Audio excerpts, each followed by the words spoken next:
Le parc national de Yosemite est l'un des endroits les plus pittoresques de la planète, un véritable temple de la nature, où des montagnes majestueuses s'élèvent au-dessus de forêts denses et où des cascades dévalent des falaises imprenables, créant des paysages pesto à couper le souffle.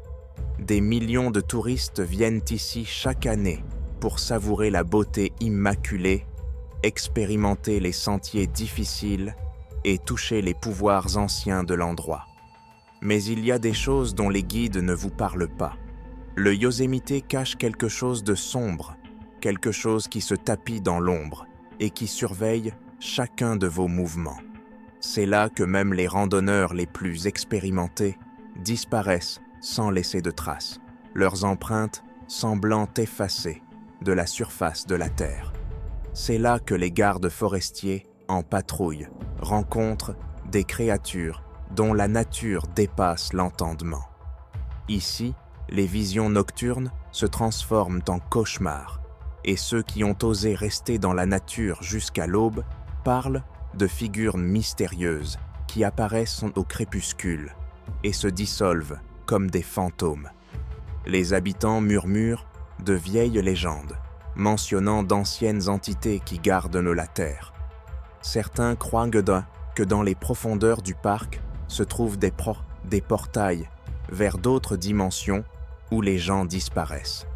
D'autres prétendent que le Yosemite est une zone d'activité anormale, accrue, un lieu où le temps s'écoule différemment, où la nature joue avec l'esprit humain, lui faisant voir des choses qui ne devraient même pas être là. Vous pouvez penser qu'il s'agit d'une rumeur. Vous pouvez sourire avec scepticisme. Mais regardez les faits. Certains disparaissent à jamais. D'autres reviennent, mais ne peuvent plus parler de ce qu'ils ont vu. Et il y a ceux qui disent que Yosemite a sa propre vie, et que si elle vous choisit, il n'y a pas moyen de partir. C'est ce qui est arrivé à ce touriste de 51 ans. Michael Vickery était un homme ayant une grande expérience du tourisme et des activités de plein air, connu pour sa détermination et sa capacité à s'attaquer aux itinéraires les plus difficiles. Le 15 juin 2005, il a entrepris une randonnée en solitaire le long de la rive nord du réservoir Hetch Hetchy, choisissant un itinéraire pittoresque mais difficile qui comprenait des visites à Rancher Falls, Till Mountain et Lake Vernon, suivi d'une section connue sous le nom de The Beehive. Son voyage devait se terminer par un retour au réservoir, mais son dernier pas a été enregistré sur le Pacific Crest Trail menant à Till Mountain.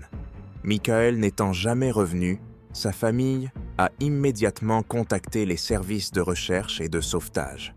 L'opération massive a mobilisé des dizaines de spécialistes, des hélicoptères, des chiens d'assistance et une analyse approfondie de chaque tronçon du sentier. La seule preuve trouvée a été la découverte de son sac à dos près de la montagne Tailtol.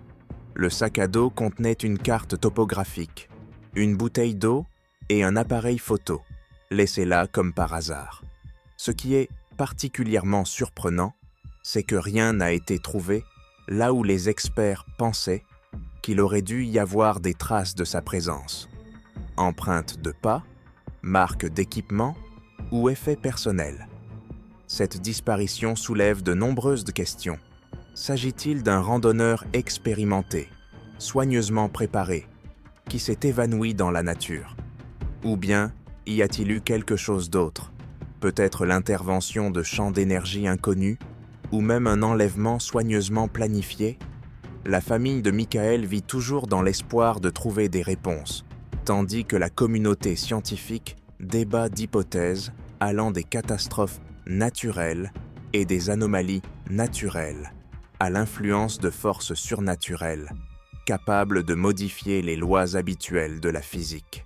Mais l'une des disparitions les plus inexpliquées, qui a choqué même les gardes forestiers les plus expérimentés, est celle de Joel Thomasin, un homme pour qui la nature sauvage était une seconde patrie. Né et élevé à Denyer, il aimait passer du temps en plein air dès son plus jeune âge, explorant les montagnes, les forêts et les étendues d'eau.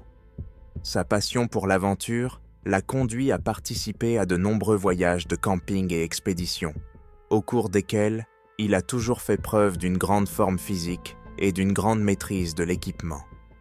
Pour ses amis et sa famille, Joel était l'incarnation de l'indépendance et du courage, un homme capable de conquérir à lui seul les coins les plus inaccessibles de la nature. Son apparence était mémorable, un homme d'environ 5 pieds, 10 pouces, environ 178 cm, aux cheveux bruns, portant toujours un sac à dos jaune-gris, un sac de couchage vert, un hamac bleu-vert et même un kayak gonflable rouge, des articles qui sont devenus sa longue carte de visite aux yeux des personnes partageant les mêmes idées que lui.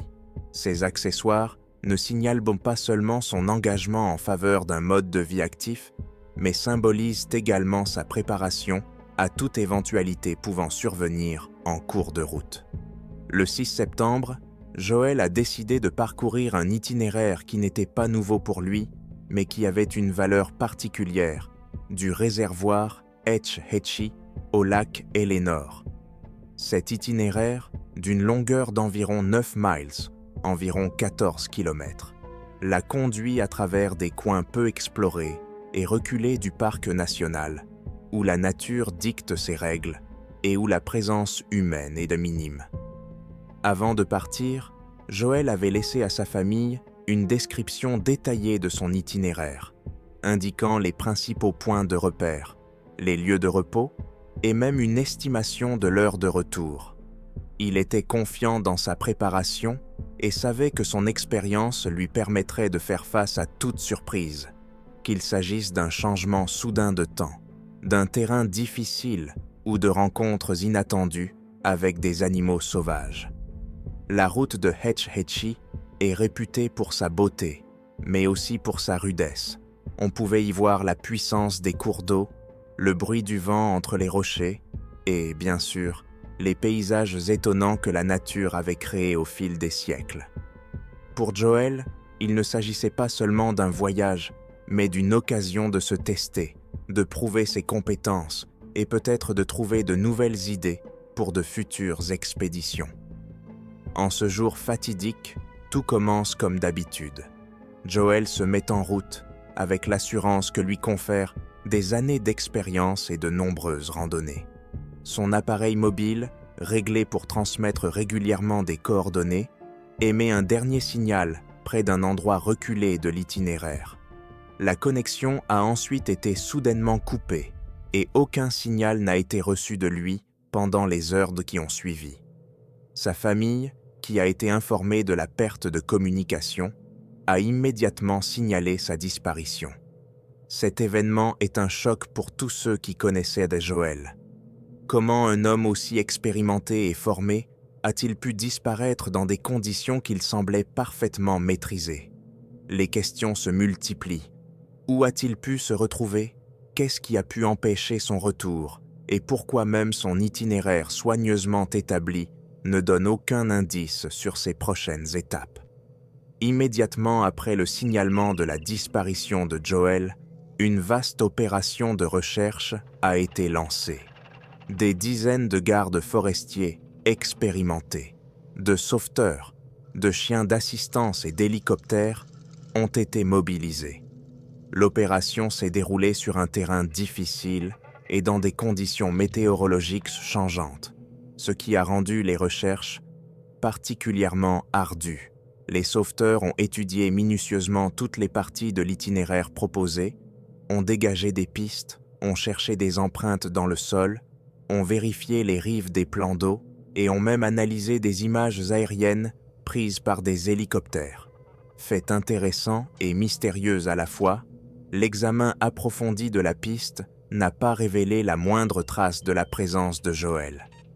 Pas d'empreinte de pas, pas d'objets personnels pouvant servir d'indice, mais uniquement les objets décrits dans sa demande. Un sac à dos jaune-gris, un sac de couchage vert, un hamac bleu-vert et un kayak gonflable rouge. Ces objets l'accompagnent généralement une personne tout au long d'une randonnée, mais ils n'ont pas été retrouvés sur le lieu de la disparition. La famille et les amis de Joel, en suivant les recherches, ont ressenti un mélange de consternation et de perplexité. Comment un homme qui avait laissé un récit détaillé de son voyage a-t-il pu disparaître et comment la nature a-t-elle pu l'avaler sans laisser de traces? Ces questions ont suscité toute une série de discussions parmi les spécialistes, ainsi que de nombreuses théories sur ce qui a pu se passer à cette époque. Mais les disparitions ne sont pas le seul mystère du Yosemite. Il y a aussi ceux qui ont rencontré quelque chose qui défie toute explication logique. L'une des rencontres les plus effrayantes est celle d'un jeune touriste qui avait été sceptique toute sa vie, mais qui, un jour, a vu quelque chose qui lui a fait reconsidérer tout ce en quoi il croyait. Il avait 24 ans et avait grandi dans une famille strictement catholique où les valeurs morales et la pensée rationnelle étaient fermement ancrées. Toute sa vie, il a cru que le surnaturel était le fruit de l'imagination, jusqu'à ce qu'il rencontre un phénomène inexpliqué qui a changé ses perceptions pour toujours. Par une journée claire et ensoleillée, vers 16h30, il se promenait avec sa petite amie sur un sentier étroit près de l'intersection avec Snow Creek. Soudain, de derrière un arbre voisin, ils ont entendu un cri perçant et déchirant qui a résonné dans les environs sur une distance d'environ 30 mètres. Le son a fait battre leur cœur, et lorsque le couple s'est retourné, ils ont vu une silhouette géante apparaître soudainement dans leur champ de vision. La créature était recouverte d'une épaisse fourrure brun-rouge, selon les estimations des témoins oculaires, et devait mesurer au moins 2,5 mètres de haut. Elle ressemblait à un humain musclé, mais avec des bras démesurément longs, presque simiesques, et une tête massive, dépourvue du cou habituel. À cet instant, la peur et l'incompréhension les envahissent tous les deux. Avant même qu'ils aient pu comprendre ce qu'ils venaient de voir, la créature pousse un nouveau cri strident et disparaît immédiatement, s'enfonçant dans les fourrés de la forêt. Cet incident a complètement changé leur vision du monde. Le jeune touriste, auparavant sceptique à l'égard des créatures mythiques, a commencé à étudier les histoires de Bigfoot et d'autres créatures légendaires qui, selon lui, pouvaient apparaître soudainement et terrifier même les personnes les plus rationnelles. Son histoire était devenue le sujet de discussions animées parmi les associés et les amateurs de paranormal, confirmant que de telles rencontres ne sont pas un incident isolé, mais qu'elles font peut-être partie d'un plus grand mystère caché dans les profondeurs du Yosemite. Ce cas n'a fait que renforcer les soupçons selon lesquels il n'y a pas que des animaux sauvages qui se cachent dans les profondeurs du Yosemite. Si de mystérieuses grosses créatures existent, elles sont peut-être la clé de l'explication des mystérieuses disparitions. Et si certaines personnes disparaissaient, non pas dans des coins déserts du parc, mais au beau milieu d'autres personnes, comme si elles se volatilisaient? C'est exactement ce qui est arrivé à George Pink, qui s'est volatilisé devant des dizaines de témoins. Le 17 juillet 2011, George Pink participait à une randonnée vers Upper Yosemite Falls au sein d'un groupe religieux d'environ 80 personnes. C'était une journée claire et ensoleillée, pleine de joie et d'anticipation pour l'aventure. Le groupe a suivi un itinéraire éprouvé qui n'était pas particulièrement difficile. Cependant, alors que les randonneurs commençaient à se séparer en petits sous-groupes, personne n'a remarqué que George avait soudainement disparu. Il a été vu pour la dernière fois sur un tronçon du sentier. Il portait un pantalon de survêtement gris à rayures blanches, un t-shirt noir, des baskets grises et bleues, ainsi qu'un sac en tissu bleu contenant un peu de nourriture. À ce moment-là, ses amis ont supposé qu'il avait simplement pris du retard et ont décidé de rester un peu pour profiter de la vue. Cependant, lorsqu'il ne s'est pas présenté au camp dans la soirée, l'inquiétude s'est emparée de tout le groupe. Les recherches commencent. Dans un premier temps, les compagnons de George ont ratissé la zone par eux-mêmes, mais en vain, ils ont fait appel aux Rangers. Plus d'une centaine de sauveteurs se sont rapidement joints à l'opération, y compris des hélicoptères, des chiens de recherche et des guides expérimentés. Cependant, malgré les efforts de recherche intensifs et le grand nombre de personnes sur l'itinéraire, aucune trace de l'homme disparu n'a été trouvée. Cette disparition semblait impossible. Le sentier était très fréquenté ce jour-là. Des dizaines de randonneurs empruntaient le même itinéraire. Mais personne n'a vu ou entendu quoi que ce soit d'étrange. Pas de cris, pas de signes de lutte, ni même d'objets laissés derrière lui, comme s'il s'était simplement volatilisé. Plusieurs hypothèses ont été envisagées. Certains experts suggèrent donc que George aurait pu s'éloigner accidentellement du chemin et se perdre, ce qui est peu probable, étant donné qu'il connaissait bien les lieux et qu'il a disparu dans un quartier très fréquenté. Une autre théorie suggère un accident. Peut-être est-il tombé d'une falaise ou dans une crevasse, mais une étude approfondie des environs n'a révélé aucun indice. Mais la théorie la plus inquiétante est celle de l'intervention de forces inconnues. Le Yosemite a déjà enregistré des cas de personnes disparaissant sans laisser de traces dans des endroits où elles ne pouvaient tout simplement pas disparaître sans laisser de traces.